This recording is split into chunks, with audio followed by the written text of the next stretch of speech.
After the ups and the downs of this year, I have found myself a bit angry, a bit frustrated, and a bit saddened, but also hopeful and proud and excited. And today, I stand with you not defeated, but energized and focused. Today, I am ready for change, and I know you are too. Those of you who've been in Creating Change before know I have this little thing I do with the right-wing folks where I give them a little line. So I'm starting off my speech that way. Give them a little line to use in their fundraising, then we use it in our fundraising. So Peter LaBarbera, president of the right-wing, so-called Americans for Truth About Homosexuality, right, like they know, said in a communication to his members last July, and I quote, "The gay movement has made significant headway through personal instruction and first-hand training. We're completely outgunned."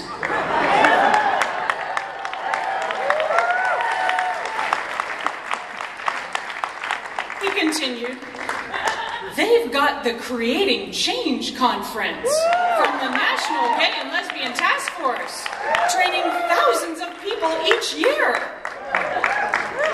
Well, Peter, here we are. And yes, once again, you are outnumbered.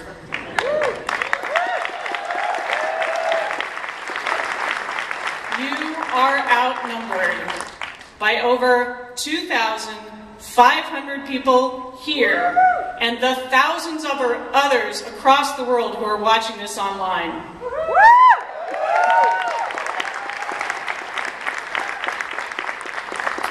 We have been through a lot as a movement in the 38 years since the task force was founded.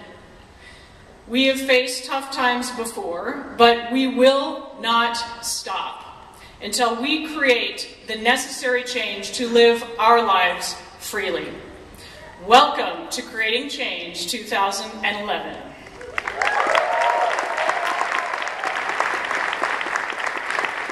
I'm so happy to be back in Minneapolis because Minneapolis and St. Paul have led the nation in standing up and declaring that LGBT people are equal. And Minneapolis is our home too. We have an office here and our faith program staff are based here. We're going to talk a lot this weekend about community, about building community, about expanding our community, about being a community and leading as a community. Our national culture of divide and conquer has taken us to the brink. This year, on too many occasions, as a nation, we've looked over the edge, and it's time we take a step back, make that few steps back. We do have a choice, and we can choose change.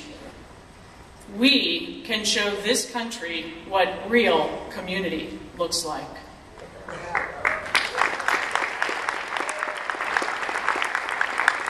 As you've heard, we have with us this weekend many of our brothers and sisters who do this work through organizing in communities of faith.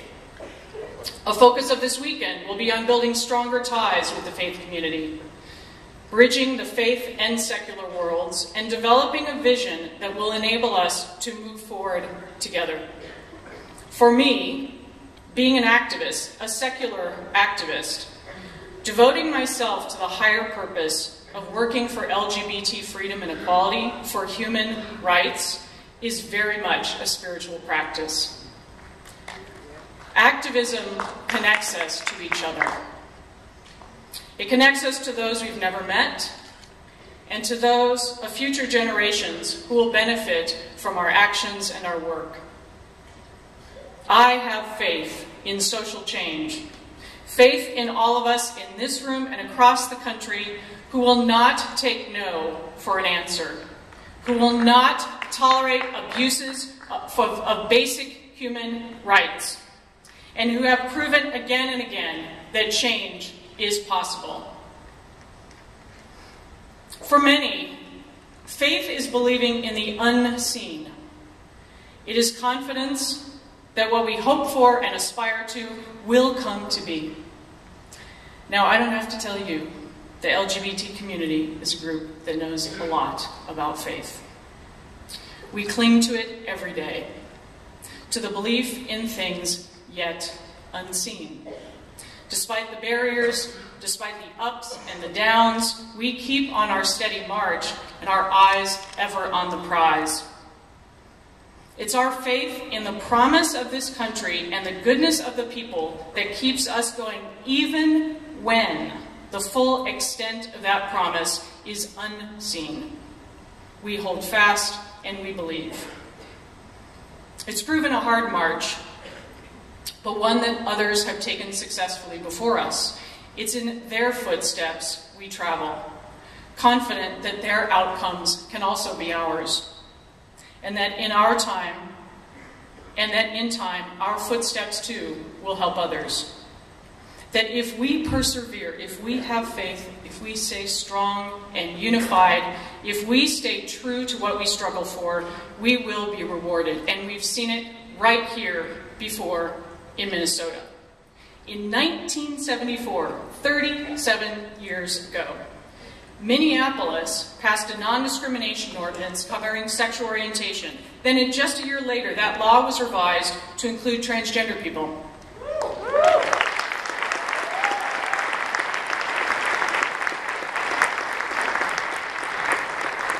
Finally, after gaining and then losing protections, St. Paul also secured LGBT protections for good in 1990.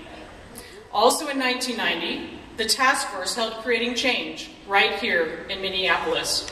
It helped local organizers galvanize attention, energy, and organizing power. And in 1993, the first ever statewide inclusive non-discrimination law was passed, the first one right here in Minnesota.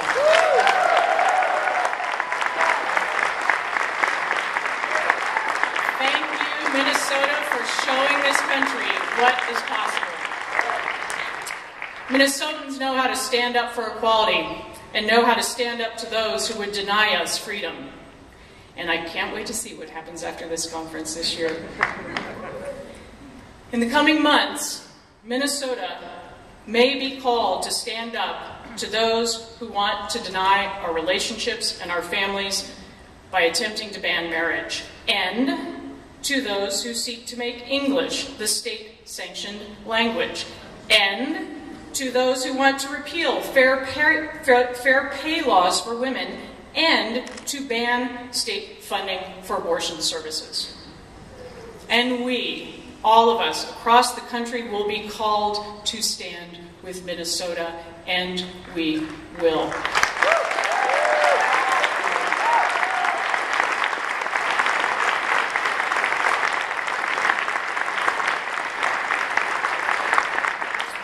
It's been quite a year since we last came together, this family of ours. I'll be the first to admit that it's been a challenging year. I know many of us come here this week frustrated and angry, and perhaps a bit nervous about what this year will bring, wondering about the direction of our movement. And there's nothing wrong with being angry. When a majority denies the basic humanity of a minority, being angry is understandable.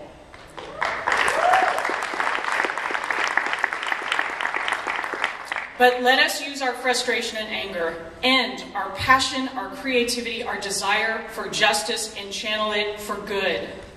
For those of us who have been in this movement for decades, we know that we've seen better times, but we also know we've seen worse times, far worse times.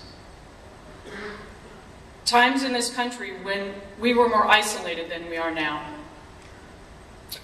Times when we weren't in a place to argue over whether this legislative path or that path is the best way to reach legal equality. There was no visible path. times when our thousands of queer youth groups and campus groups, political organizations, social clubs, HIV/AIDS and health organizations, and out-elected officials didn't exist. They just didn't exist. We have made progress. In the last 10 years alone, we've made significant progress. In the year 2000, there were just 700 gay-straight alliances in high schools across the country. Today, there are over 4,000. 4,000.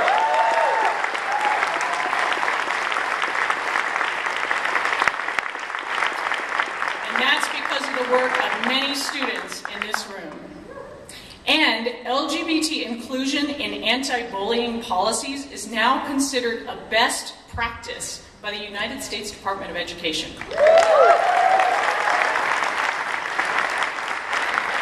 In 2000, just about 0.5% of Fortune 500 companies protected workers based on gender identity. Today, over 43% do, and 89% of Fortune 500 companies include sexual orientation in their non-discrimination policies.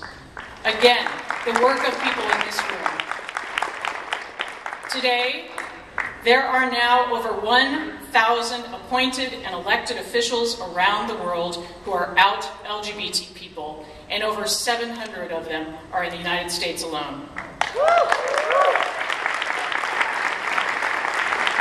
And just 3 short years ago, federal policies were littered with discrimination and ignored our lives, but even there, we have made progress.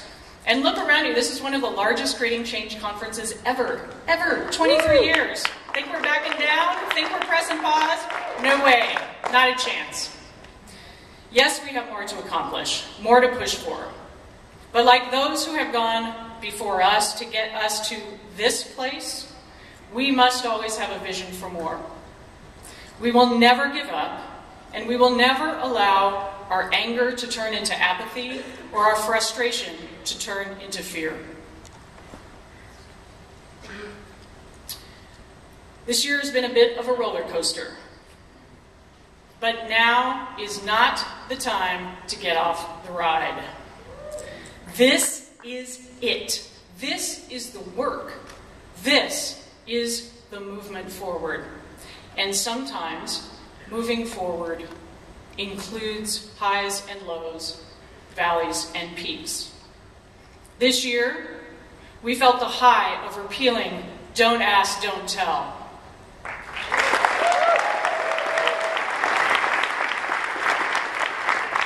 And we felt the low of our nation's elected leaders failing to pass the DREAM Act. We experienced the strength of standing side by side with our friends in the labor, feminist, and civil rights movements for the One Nation rally, calling attention to the need for jobs and economic justice.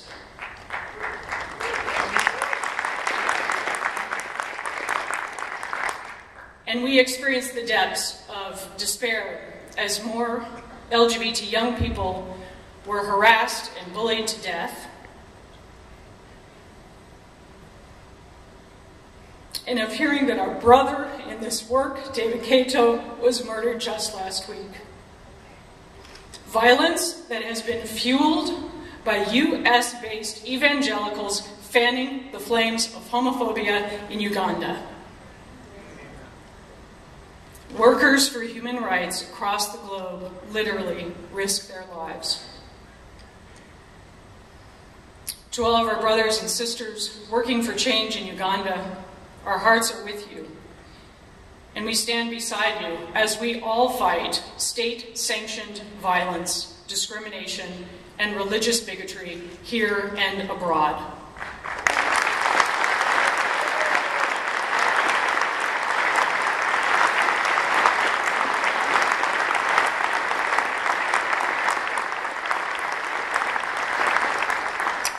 Down and up, lows and highs.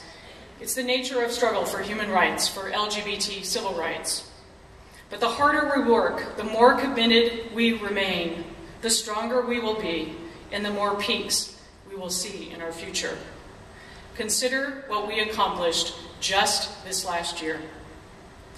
Once again, those opposed to our equality tried to take away basic LGBT non-discrimination protections in Bowling Green, Ohio. But once again, like we did the year before in Kalamazoo and the year before that in Gainesville, Florida, we waged a grassroots campaign, we faced the attacks, and we won. Congratulations, Ohio.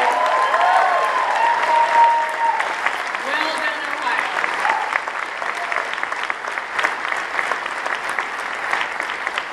And lest anyone thinks we are not making progress, in towns across this country, over 15 towns this year, towns like Missoula, Montana, Taylorsville, Utah, and Haverford, Pennsylvania, organizers were successful in passing trans-inclusive non-discrimination laws.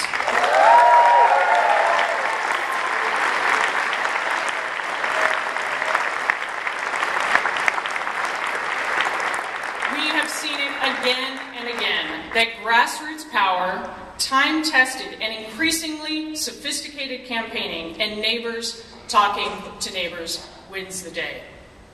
As we've long said at the task force, equality begins at home. Congratulations to all the local and state organizations and grassroots organizers for your successes this year. Amazing, amazing. And on the federal level, the task force and our partner organizations and our New Beginning initiative have succeeded in gaining protections for some of the most vulnerable in our community, and at some of the most vulnerable moments we face. Moments like when your partner goes to the hospital sick or hurt and needs you by her side. 1 year ago, we could be barred at the door. Now, because of a presidential order, 90% of the hospitals must let us in with our loved ones.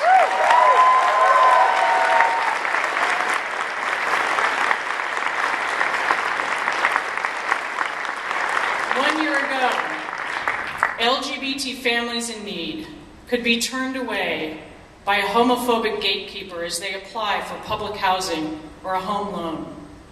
But just this month, the U.S. Department of Housing and Urban Development announced numerous changes that will protect LGBT people as we seek the basic human right of shelter for our families.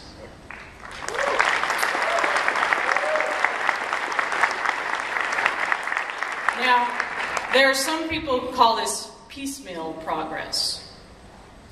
I say this isn't piecemeal if you're poor or elderly or need a roof over your head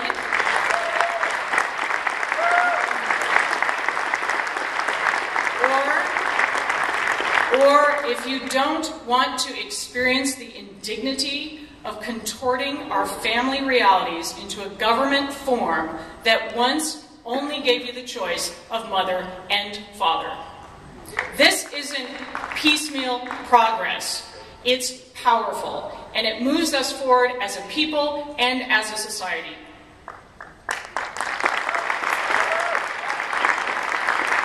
And of course, we had a big success in the 11th hour of the 2010 congressional session.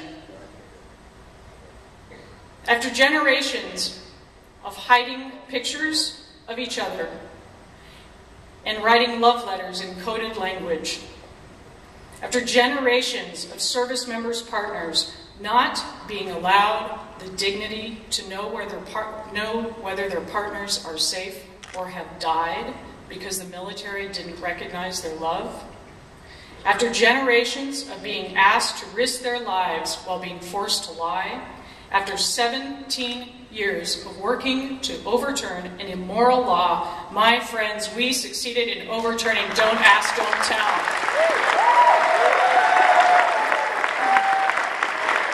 I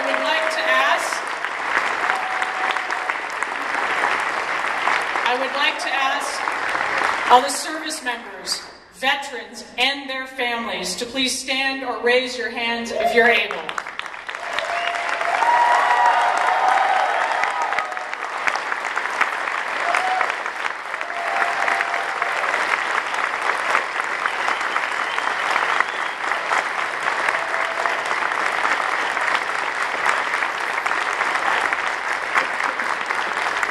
Thank you. And for married couples in the military, we know our work is not complete for you until we overturn the so-called Defense of Marriage Act.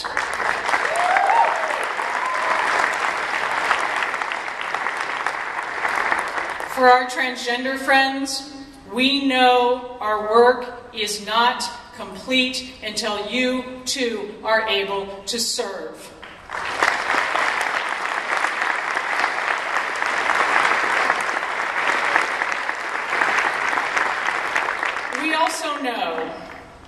We also know that our work is not finished until people with low incomes, people of color, and young immigrants have other ways to secure their futures than by joining the military. This is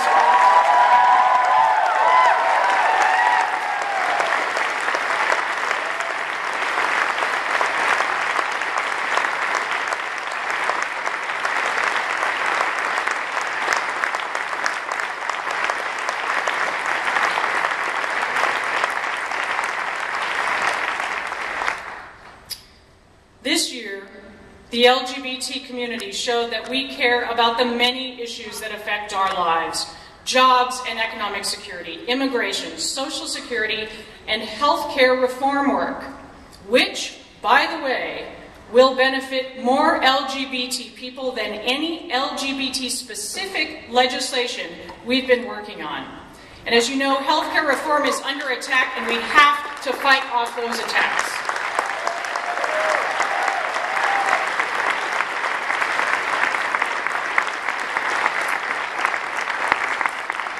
When you take a step back and take a look, this is remarkable progress, but this is only part of the story, part of the change. Every day, there are individual people who are creating change in ways that are truly inspiring. This year, as I was working on this speech, I asked people across the country to send me a message about how they're creating change. You saw some of the photographs that people sent in, and hundreds of people responded. And yes, I read them. Hundreds of you responded. People like Reverend Judith Hanlon, who along with her friend, attorney Lisa Weinberg, formed a community organization that supports LGBT asylum seekers. So far, they've helped 22 people from countries including El Salvador, Iraq, Uganda, and Cameroon.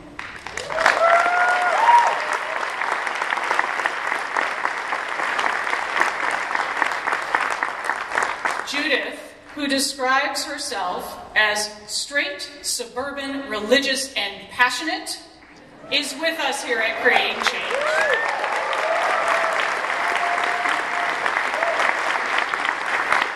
People like Des Shelton and Sarah Lindstrom, who live right here and wanted to walk together in their school's snow day celebration. I see you've met them. Des and Sarah had been elected by their classmates to join the royalty contingent at their celebration. School officials quickly declared that no students would walk with other students, breaking a very long tradition, just so that they couldn't walk in together. That's just not the kind of gals Des and Sarah are. With the help from legal organizations and advocates, they fought back, and school officials reconsidered inviting all students to walk with each other, including Des and Sarah. Des and Sarah and some of their classmates are attending Creating Change this weekend.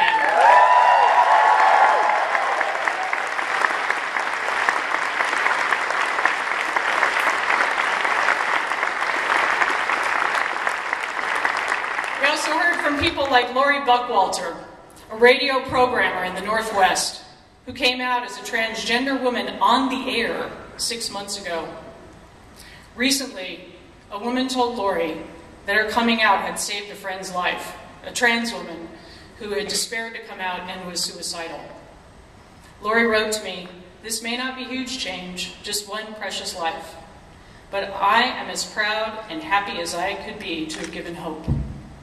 People like Carol Stone King, a 73-year-old woman from South Carolina, who came out in 1956 when she was 19 years old.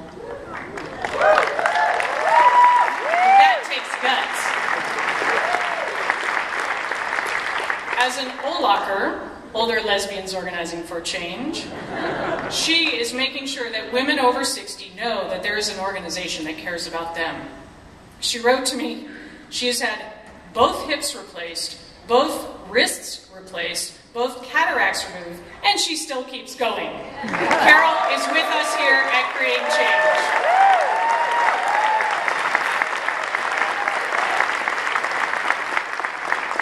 And finally, people like Rea Carey and his grandson, who shared their experiences through National Public Radio's StoryCorps of growing up gay in the 40s and 50s and in the 90s and 2000s, both as out gay men.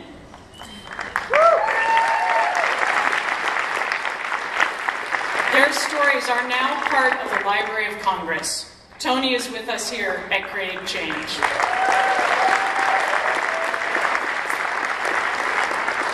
Judith, Lori, Des and Sarah, Carol and Tony, you are my heroes. To those of you with us here and those elsewhere who create change every day in acts large and small, thank you.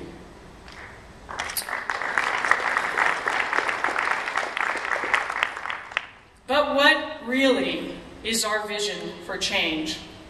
How high can we reach? That's up to us. And for those who oppose us, who want to hold us down and back, they have less to say about what we want to achieve than we do. And that means that we, right here in this room and listening at home, we can either be the architects of our freedom or the silent witnesses of lost opportunity. Our path, the vision of our future, we decide that. But we must be careful in doing so. If we decide our movement is just about one issue or a few issues, then we will have trapped ourselves with self-imposed and limited expectations. We cannot just be about marriage equality, or just be about military service, or just be about immigration fairness.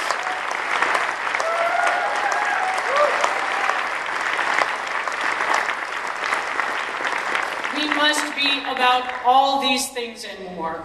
Our movement must be interconnected with others, not single-issue focused.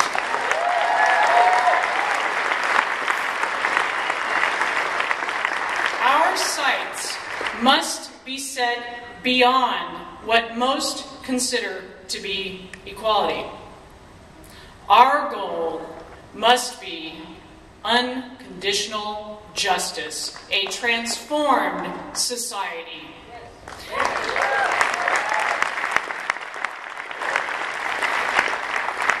But to achieve that, we must work differently. When there is a victory, yes, we can breathe it, savor it, but then we must immediately ask, what's next?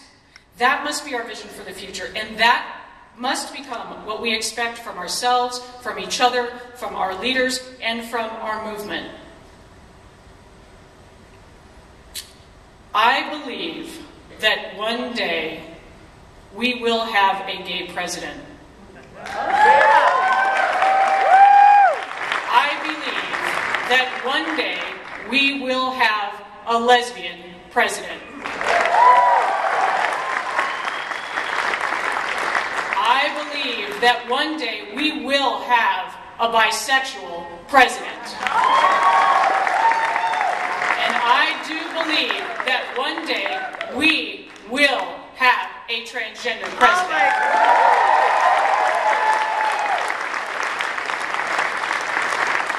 So, check your reaction to what I just said.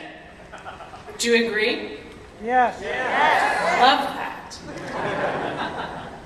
But I am sure that right here, even in this very room, our reactions range the spectrum, right? From, she is full of it, to not in my lifetime, to yes. And for some of you in this room, you're sitting there thinking, that could be me. That could be me. I'm not saying that being president is the ultimate in demonstrating freedom.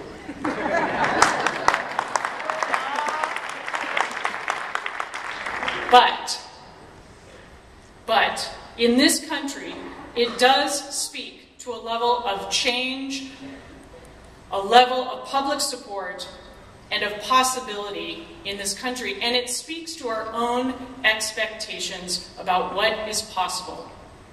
And if we can't believe it, we certainly can't achieve it. If we don't believe in our own power to transform society, it's not going to happen. We must define what is possible, not let society do that for us.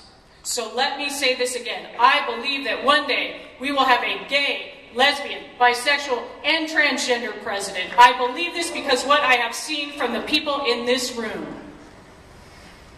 In just the last few years, our movement has made extraordinary progress. We are no longer just an LGBT movement, but a broader human rights movement. And that has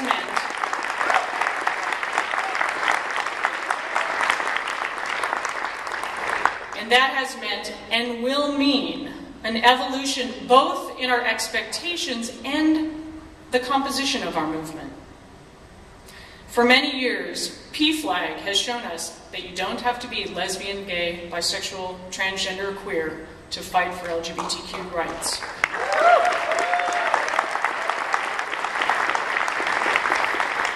In the last few years, we've seen an explosion of straight allies who claim LGBT freedom and equality as their fight too.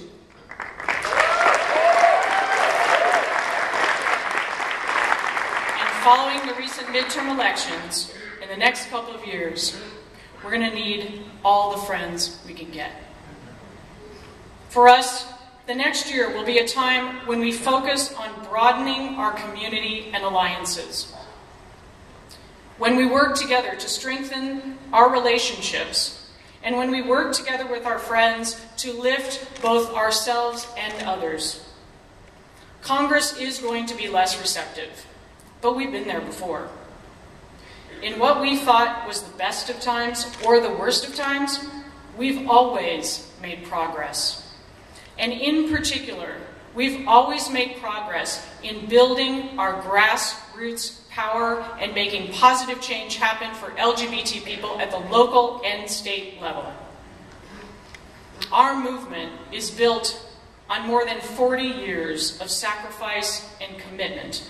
We have been through too much to ever let one election or one referendum or one Tea Party stop us.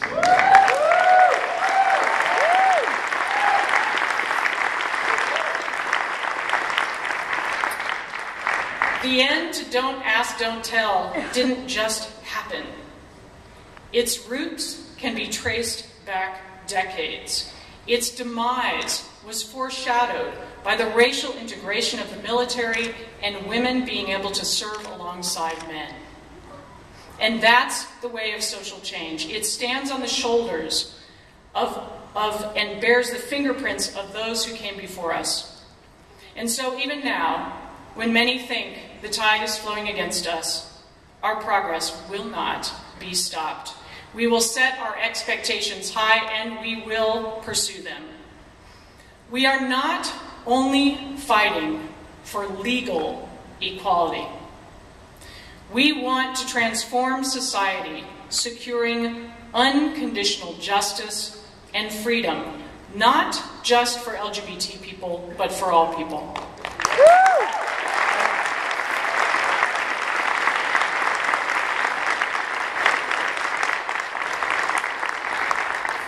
In fact, long before our movement talked about equality, we, and many other movements before us, spoke of freedom and liberation, concepts that cannot be limited. Freedom and liberation by their very nature resist restriction. And so when we seek equality, when we seek freedom and liberation, We seek it not just for ourselves, but for all people. Look around the country. While Congress may be slow to change, our country is not. Our towns, our neighborhoods, our families, change is happening, whether or not the halls of Congress reflect it. It's just another example of how our national leadership, many of them, not all thankfully, but many of them, are out of touch with the people. Take marriage equality. A majority of Americans, including more than a few notable Republicans, now state their support for it, even if a majority of Congress and the President state they do not. Our country is changing rapidly. Unfortunately, at the moment, our government is not, but it will. I know we in this room will make sure of it.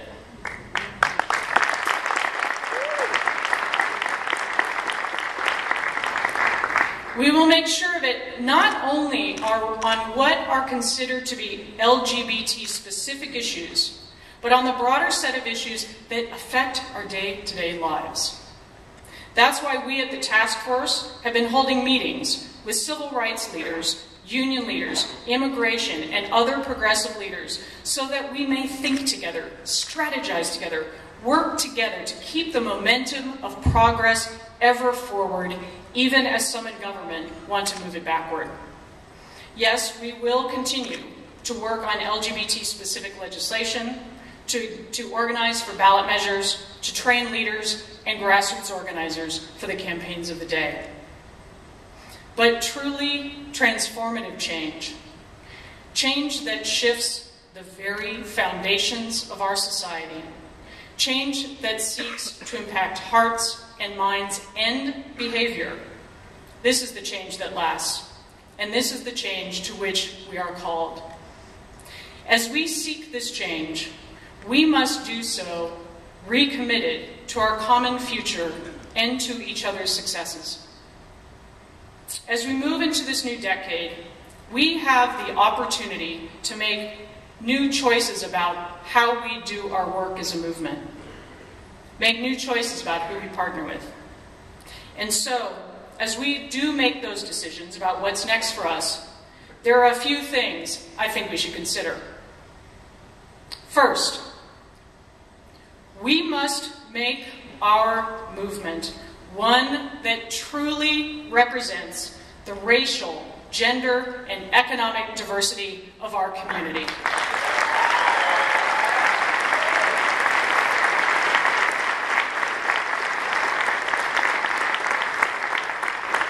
We cannot make the progress we need to make on the many issues that affect the lives of LGBT people with so many of our organizations run by white people.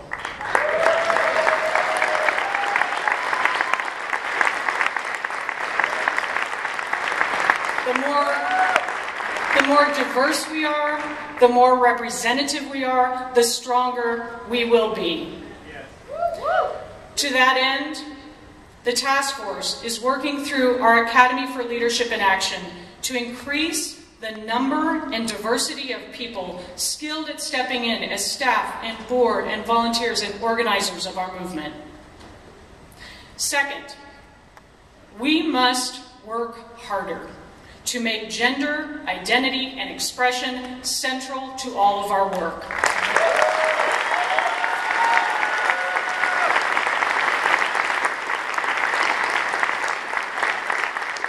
We all have a gender identity. We all express our gender in different ways. Our transgender brothers and sisters are bearing the brunt of discrimination. The discrimination that is also an attack on those of us who do not identify as transgender.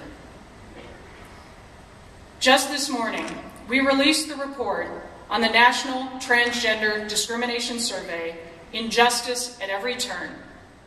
We were proud to have done this in partnership with the National Center for Transgender Equality. Each of you today got a copy of the executive summary on your chair. Use it. This survey provides groundbreaking data about transgender and gender non-conforming people. The results show that transgender people, and especially people of color, face devastating levels of discrimination in every area of their lives. And they show incredible resilience, even in the face of this discrimination.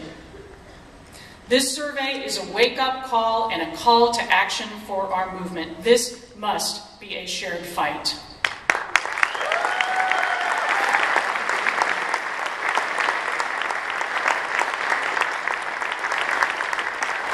Third, we must be more open and accepting of help from our straight allies and non-LGBT movement colleagues and leaders.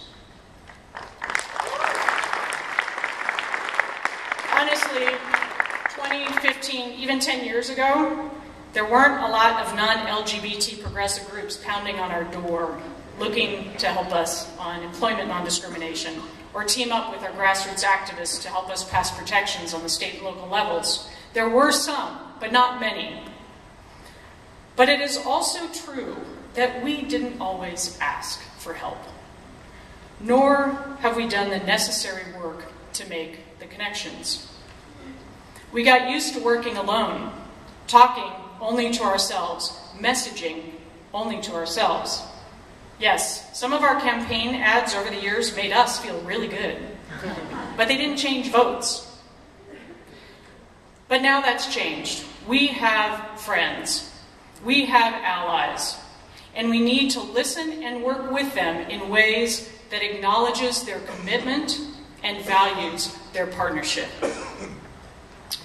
And finally, if you work at or volunteer for an LGBT organization, identify existing coalitions or start them that address economic or tax policy, racial justice, criminal justice, or other issues that are not always considered to be LGBT issues.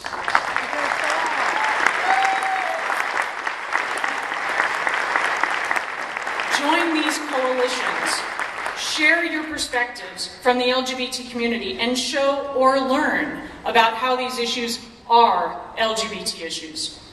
We can't just show up when we want help on marriage or non-discrimination and expect it from our allies.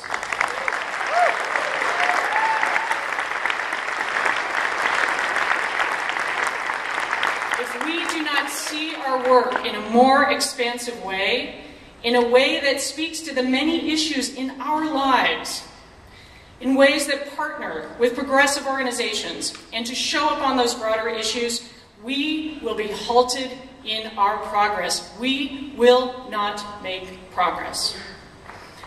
If we could do these things, I truly believe we wouldn't be arguing about whether prison reform or immigration, housing, or reproductive justice are LGBT issues.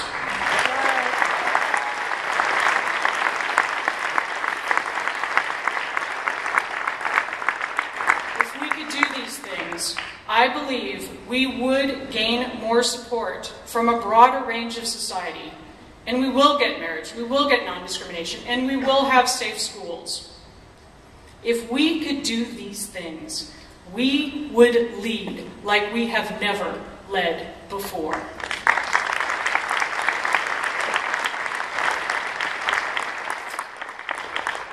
These are challenging times for everyone.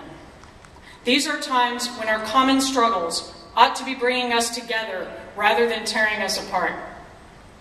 It's too easy in tough times to look for someone to blame, someone to point a finger at as we ease our own pain by causing pain for another. But it's happening every day, and it is dragging our country down. If we don't believe in each other, if we can't trust each other, if we can't put another's interest ahead of our own, and if we can't wish another happiness, or if we fear another person's success more than we hope for our own, then we are lost. Let us take this unique moment in our movement's history. It's both a moment when our elders and others among us remember what it was like to be invisible, to be in the closet in every single area of their lives, to be institutionalized, beaten, and denigrated. It is also a moment when the young among us have grown up in a society where there are legally married same-sex couples, where there are gay characters on TV and out members of Congress. Let's take advantage of this moment when we all expect and demand more than basic legal equality.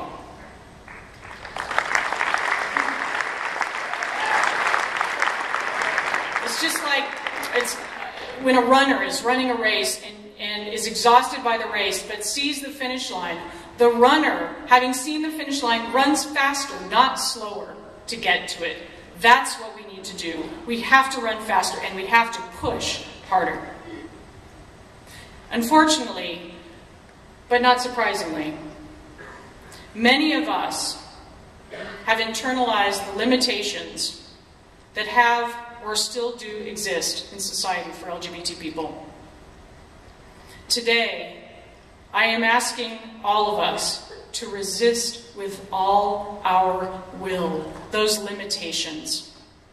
To be, as Gandhi said, the change you want to see in the world. I ask that we truly feel our power, allow ourselves to envision a new future. We can gain motivation and inspiration from ourselves and each other if we act as if change is right around the corner, because I believe it is.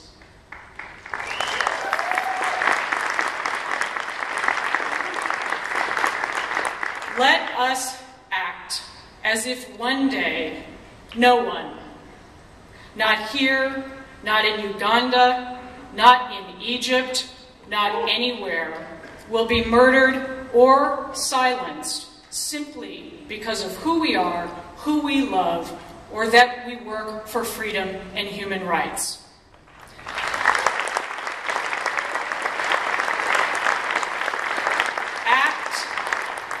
Act as if our dream, our vision of freedom will come true, and it will come true much sooner than we had imagined.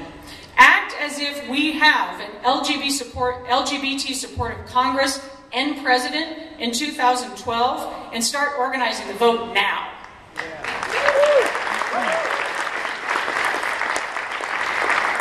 Act as if all LGBT people understand that immigration reform, prison reform, disability justice, racial and economic justice are LGBT issues.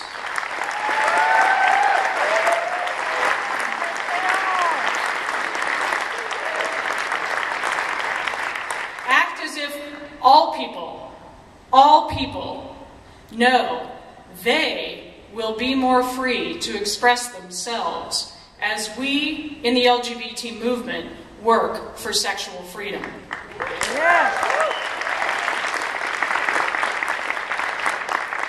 And act as if you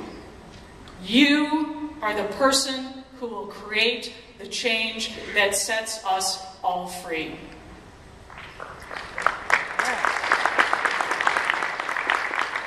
When we leave this week, let us inspire each other to lead, to create a society where justice is unconditional, where the strength of diversity is not a goal, but a given, and where the concern is not who we love, but that we love.